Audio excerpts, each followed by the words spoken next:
Wow, hey, look at this. It's just stopped raining. It's the beginning of June. We've actually got raindrops on the hostas. Oh, I do beg your pardon. I didn't realise this thing had started. Right, welcome to Heath House Garden.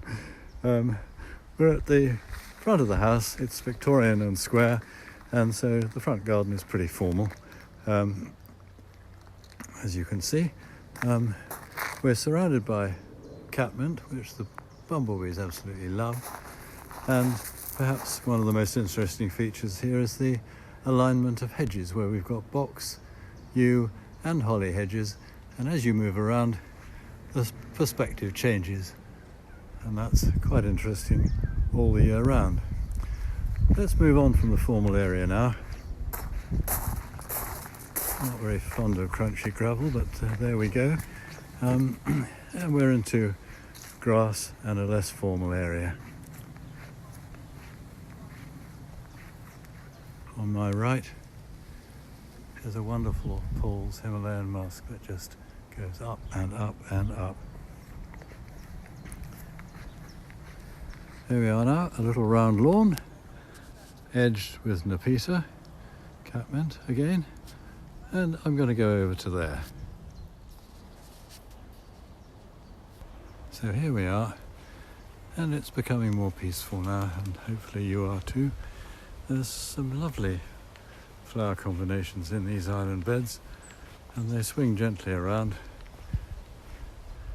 There's a good collection of oxeye daisies that have somehow got here.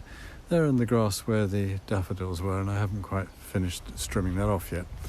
Anyway, be that as it may, that's rather a nice rose pergola. I'm just going to go over to the far side of that. Here we are, there's a little bench to sit on. I suppose I shall have to sit on it even though it's been raining, because this is a video. Anyway, it's nice to sit down once in a while in a garden. You get a slightly different perspective and you get the chance to look around, and that's very important. And it also saves walking, because I don't know about you, but when you're using your feet you're thinking about where you're going at the same time, and that's multitasking, which is pretty difficult for some of us. Anyway, let's move on. We've got some nice areas of dappled light in a sort of shrubbery, and the hostas really love it there because it's not too bright. They don't like bright light. And we'll go through this gap in the yew hedge here into what's known as the oval lawn, because it's oval, and we've got a wonderful pergola. Look at those roses. They are really doing very well at the moment, and they are accompanied by some clematis, not the big blousy ones, but some quite little small ones. And this one in particular is called Princess Kate, and that's rather nice. So we'll progress on. Lots of hedge, lots of yew hedge. If you hear a sort of rattling sound, that's a pigeon misbehaving itself, but I can't do much about that. Through this gap and onto another main area, which is our round lawn. And this has got two main borders. There's the white border, which is quite cool and predominantly whites and yellows, and the red border, which is lots of really red and orange and yellow colours, and is just beginning to come into its own now. I'm going to go across to the far side now, to that gap. So here we are, and it's just the only other step in the garden, and you can just about see me, that's me, and my big foot as I step down. And now we're in a completely different world. We are in the meadow, where wildflowers predominate. That's a lovely old eucalyptus tree that is actually in flower at the moment, so the bees will be loving that. And the wildflowers just put themselves where they will. All the paths in the garden, or most of them, are wide enough for two people to walk down hand in hand, each holding a glass of wine or whatever, which is rather nice. So let's toddle along towards the pond.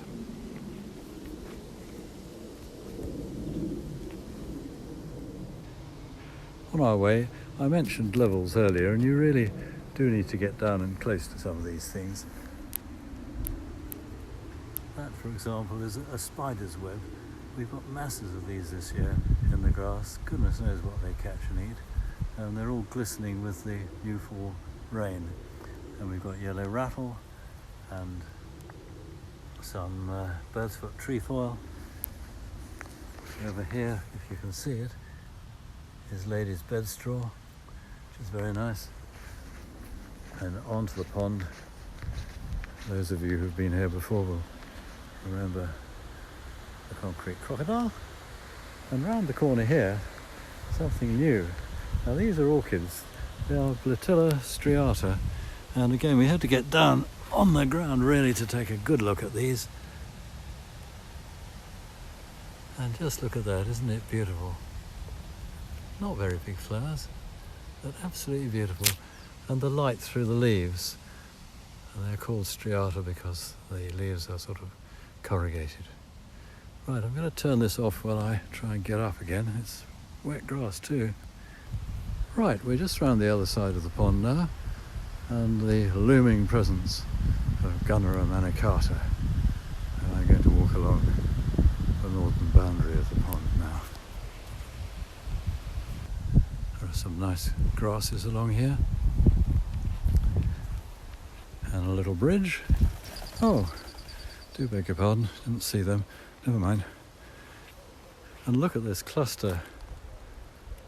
Isn't that absolutely wonderful? All clustered closely together. Possibly a little bit concerned about the encroaching Gunnera, I don't know.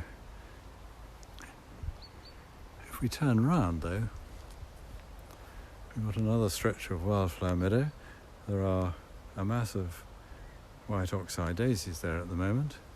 And this green area here contains devil's bit scabious, which will come up in lovely blue scabious flowers later in the year, about, I don't know, 1 metre high.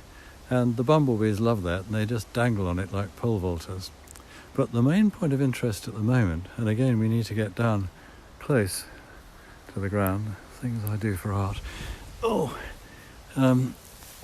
The things like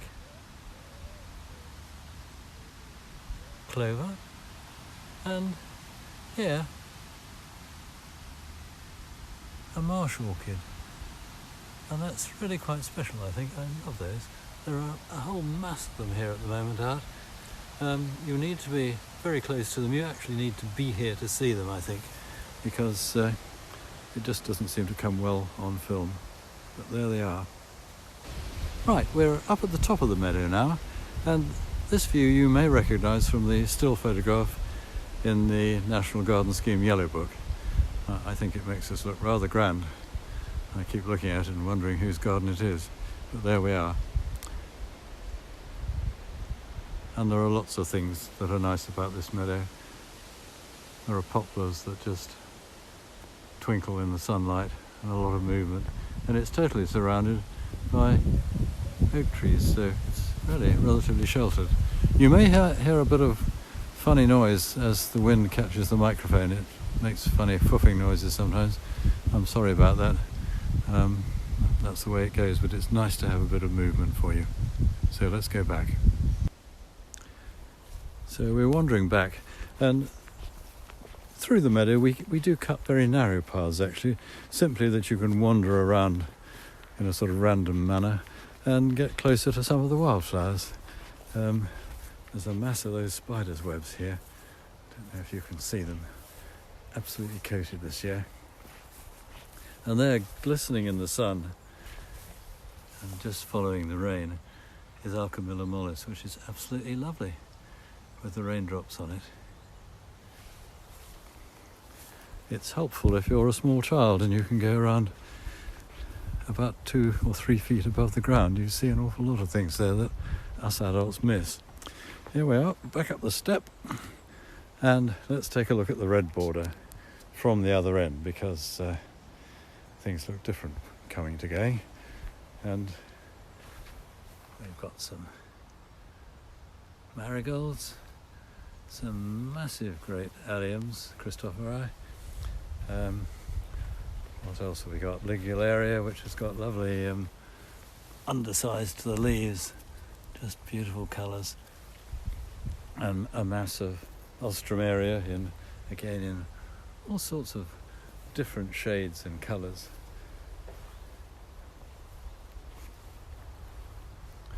Forest pansy at the back, that took a bit of a beating in the winter and one side disappeared, but it's surviving again now. Now we're going to go along that little wiggly path. On the way, a bit of bloodgrass. It looks lovely with the sun shining through it, and quite different from the other side. So there are all sorts of things to look at in more than one way. Right, so here we go through quite a narrow gap. Not advised for two people with 2 glasses of wine, unless you know each other very well. And look at that, a good place to rest. Completely enclosed with a very lovely holly hedge. A very nice hosta there, just snuck away in just the right place. When we go out here and we're back into the middle garden, the quiet area, I have to keep saying hello to friends. This is a lovely rose, Queen of Sweden. And there we are, back in the middle of the garden, right down the far end. We go past the walnut tree, you can see a bench, and that's where the formal garden was that we started. So there we go, that's a brief tour of some of the parts of the garden. Hope you've enjoyed it. Hope you'll come and enjoy it yourself, and look where you want to look, walk where you want to walk, have a really peaceful and enjoyable time, and actually there's a lot of things to smell as well. Bye for now.